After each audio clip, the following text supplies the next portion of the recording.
The intelligent investor. अध्याय 14। रक्षात्मक निवेशक के लिए स्टॉक का चयन। वह जो धन कमाने के लिए बहुत सारे कारनामों को अंजाम देता है और उससे कुछ लाभ प्राप्त करता है, फिर बार बार टूटता है और वापिस फिर उसी गरीबी में आ जाता है, वह शायद ही कभी ज्यादा धन कमा पाएगा। इसलिए उसके लिए अच्छा होगा कि निश्चितता के साथ रोमांच की रक्षा करे जो उसके नुकसान को रोक सकता है। Sir Francis Bacon. शुरू करें। आपको स्टॉक चयन के बुनियादी तथ्यों को कैसे प्रयोग करना चाहिए। ग्राहम का सुझाव है कि रक्षात्मक निवेशक सबसे सरल रूप से डाउ जोन्स इंडस्ट्रियल एवरेज में हर शेयर खरीद सकते हैं। आज का रक्षात्मक निवेशक कुल स्टॉक मार्केट इंडेक्स फंड खरीदकर, जो अनिवार्य रूप से हर स्टॉक को रखने लायक है, उससे और भी बेहतर कर सकता है। एक कम लागत वाला इंडेक्स फंड कम रखरखाव स्टॉक निवेश के लिए बनाया गया सबसे अच्छा उपकरण है। इसमें सुधार करने का कोई भी प्रयास वास्तव में रक्षात्मक निवेशक की तुलना में अधिक काम कर सकता है। ज्यादातर लोगों के लिए अपने स्वयं के स्टॉक का शोध और चयन करना आवश्यक नहीं है और यह एडवाइसेबल भी नहीं है।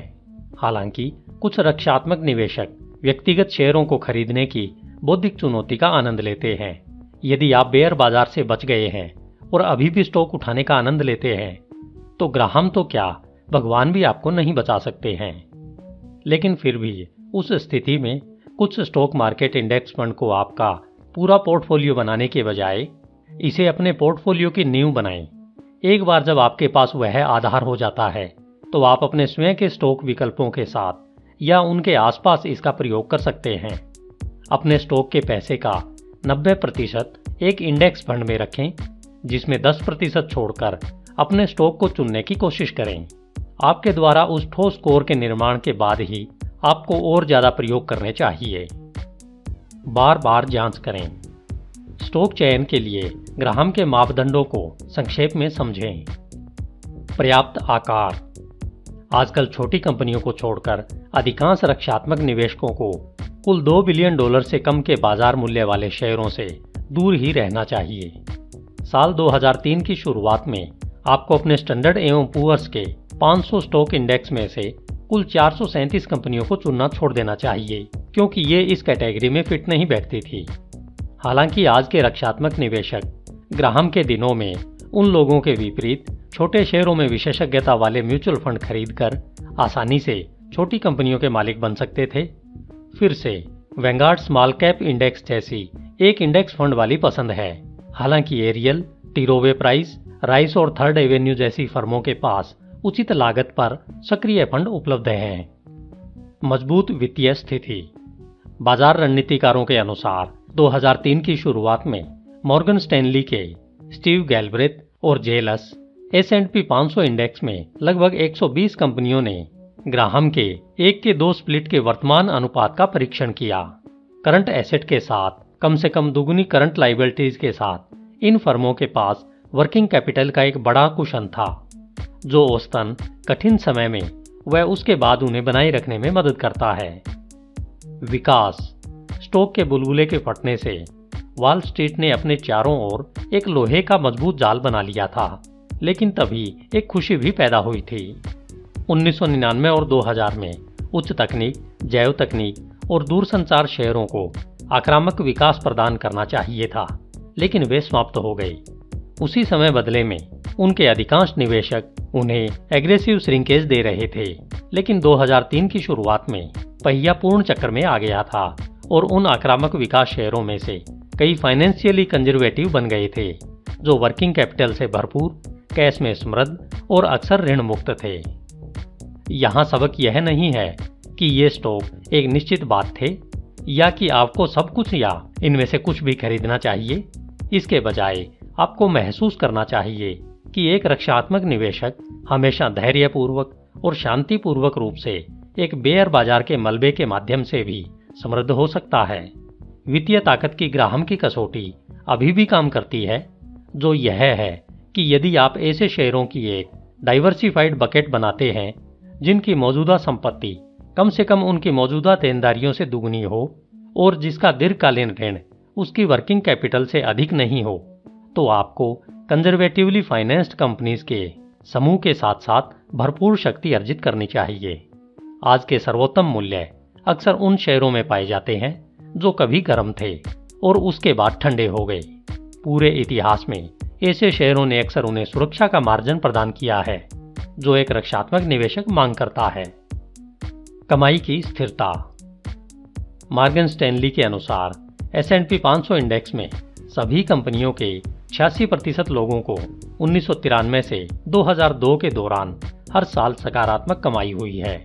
इसलिए ग्राहम का कुछ आम स्टॉक पिछले 10 वर्षों में कमाई करते हैं एक वैध परीक्षण बनी हुई है। दूसरी हार को खत्म करने के लिए यह पर्याप्त कठिन है, लेकिन यह इतना भी सीमित नहीं है कि आप अपने विकल्पों को एक छोटे से नमूने में सीमित कर सकें। Dividend record. Standard and Poor's के अनुसार 2003 की शुरुआत में S&P 500 में 354 कंपनियों यानी कुल का 71% ने लाभांश का भुगतान किया। 255 से कम कंपनियों ने एक पंक्ति में कम से कम 20 वर्षों के लिए लाभांश का भुगतान नहीं किया है और S&P के अनुसार सूचकांक में 57 कंपनियों ने कम से कम लगातार 25 वर्षों से अपने लाभांश को बढ़ाया है। इसकी कोई गारंटी नहीं है कि वे ऐसा हमेशा के लिए करेंगे, लेकिन यह संकेत एक सुकून की बात है। आय में वृद्धि। साल 2002 में समाप्त होने वाले 10 वर्षों में S&P 500 में कितनी कंपनियों ने प्रति वर्ष कम से कम 1/3 जो ग्राहम की आवश्यकता के अनुसार अपनी आय में वृद्धि की? मॉर्गन स्टैनली के अनुसार S&P 500 में 264 कंपनियां उस परीक्षण से मिली, लेकिन यहाँ ऐसा लगता है कि ग्राहम ने बहुत कम बाधाएं खड़ी की, जो एक दशक में 33% संचयी वृद्धि 3% औसत वार्षिक वृद्धि से कम है। कम से कम 50% की प्रति शेयर आय में संचयी वृद्धि 4% की औसत वार्षिक वृद्धि थोड़ी कम रूढ़िवादी है। S&P 500 इंडेक्स में 245 से कम कंपनियों ने 2003 की शुरुआत तक उस मापदंड को पूरा नहीं किया जिससे रक्षात्मक निवेशक को चुनने के लिए पर्याप्त सूची मिले। मॉडरेट PE अनुपात। ग्राहम खुद को उन शेयरों तक सीमित करने की सलाह देते हैं जिनकी मौजूदा कीमत पिछले 3 वर्षों में औसत आय से 15 गुना से अधिक नहीं है। अविश्वसनीय रूप से वॉल स्ट्रीट में प्रचलित प्रथा कि आज अगले वर्ष की कमाई नामक किसी चीज के द्वारा अपने वर्तमान मूल्य को विभाजित करके शेयरों को मूल्य देने के लिए है, जो कि कभी कभी फॉरवर्ड PE अनुपात कहलाता है, लेकिन अज्ञात भविष्य की कमाई द्वारा ज्ञात वर्तमान मूल्य को विभाजित करके मूल्य या आय अनुपात व्युत्क्रम करने के लिए निरर्थक है। काफी समय पहले मनी मैनेजर डेविड ड्रेमेन ने कहा था कि वॉल स्ट्रीट की सर्वसम्मति की कमाई का 59% एक न्यूनतम मूल्य मार्जिन के निशान को याद करता है, जो या तो कम से कम 15% द्वारा वास्तविक रिपोर्ट की गई कमाई को कम करना या कम करके आंक कर इसमें अपने पैसे का निवेश करना है। आने वाले वर्ष के लिए इन मायोपिक सुथेयर्स ने जो भविष्यवाणी की है उसका आधार कानूनी रूप से नेत्रहीन लोगों के लिए एक तीरंदाजी टूर्नामेंट में बुलाई को पकड़ने की बजाय पिछले 3 वर्षों में औसत आय से विभाजित वर्तमान मूल्य के ग्राहम के फार्मूले का उपयोग करके अपने आप एक शेयर की कीमत / आय अनुपात की गणना करें। 2003 की शुरुआत में S&P के 500 इंडेक्स में कितने स्टॉक थे जिनकी कीमत 2002 की औसत कमाई के 15 गुना अधिक नहीं थी? मॉर्गन स्टैनली के अनुसार कुल 185 कंपनियों ने ग्राहम का परीक्षण पास किया था। Moderate price to book ratio. Graham 1.5 से अधिक नहीं की संपत्ति के मूल्य का अनुपात की सिफारिश करते हैं। हाल के वर्षों में कंपनियों के मूल्य का बढ़ता अनुपात फ्रेंचाइज, ब्रांड नेम, पेटेंट और ट्रेडमार्क जैसी अमूर्त संपत्तियों से आया है। चूंकि इन कारकों को पुस्तक मूल्य की मानक परिभाषा से बाहर रखा गया है, इसलिए आज अधिकांश कंपनियों की कीमत ग्राहम के दिनों की तुलना में उच्च मूल्य से पुस्तक गुणकों पर है। मॉर्गन स्टैनली के अनुसार S&P 500 में 123 कंपनियों की कीमत 1.5 गुना बुक वैल्यू से कम है। 2073 कंपनियों में 2.5 से कम मूल्य की बुक अनुपात है। ग्राहम के उस सुझाव के बारे में जो आपने प्राइस टू बुक रेशियो द्वारा PE अनुपात को गुणा करें और देखें कि परिणामी संख्या 22.5 से कम है या नहीं।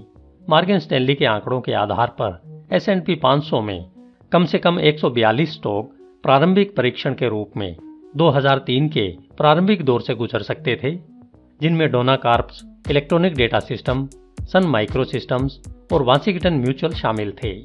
इसलिए ग्राहम का मिश्रित गुणक अभी भी यथोचित मूल्य वाले शेयरों की पहचान करने के लिए एक प्राथमिक स्क्रीन के रूप में काम करता है।